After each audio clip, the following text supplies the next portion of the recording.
Hi students, welcome to Veranda's YouTube channel. So ஒரு இன்ட்ரெஸ்டிங்கான simulation question தான் கொண்டு வந்திருக்கேன். இதோட லாஜிக் நிறைய பேருக்கு தெரிஞ்சிருக்கும், தெரியாதவங்க கவனிச்சுக்கோங்க, தெரிஞ்சவங்க ரிவிஷனுக்காக பாத்துக்கோங்க. சோ பாருங்க என்ன கொடுத்திருக்கேன்னா 60.5 plus 20.5 the whole square. இங்க என்ன இருக்கு? whole square. அந்த 2 தான் இதுக்கான ஆன்சரே. ஓகேவா? வெயிட் பண்ணி பாருங்க. இப்போ இது வந்து என்ன a plus b the whole square அப்படினு எடுத்துக்கலாமா? இது என்ன இருக்கு? a minus b the whole square அப்படினு எடுத்துக்கலாமா? அப்போ a plus b the whole square, a minus b the whole square. a plus b the whole square க்கு ஃபார்முலா என்ன வந்திருக்கும்? a square plus b square plus 2ab தானே வந்திருக்கும். இதுக்கு என்ன வந்திருக்கும்?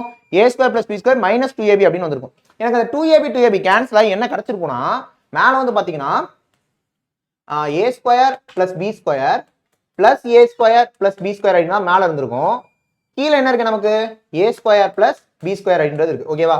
இங்க பாத்தீங்கன்னா 2a square இருக்கும், 2b square இருக்கும். அப்போ 2a square plus 2b square கிடைச்சிருக்கும். கீழ நமக்கு ஒரு a square plus b square இருந்திருக்கும்.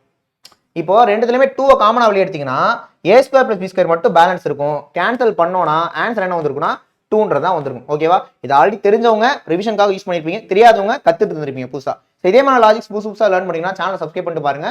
நெக்ஸ்ட் ஒரு முக்கியமான வீடியோல பார்க்கலாம். Thank you.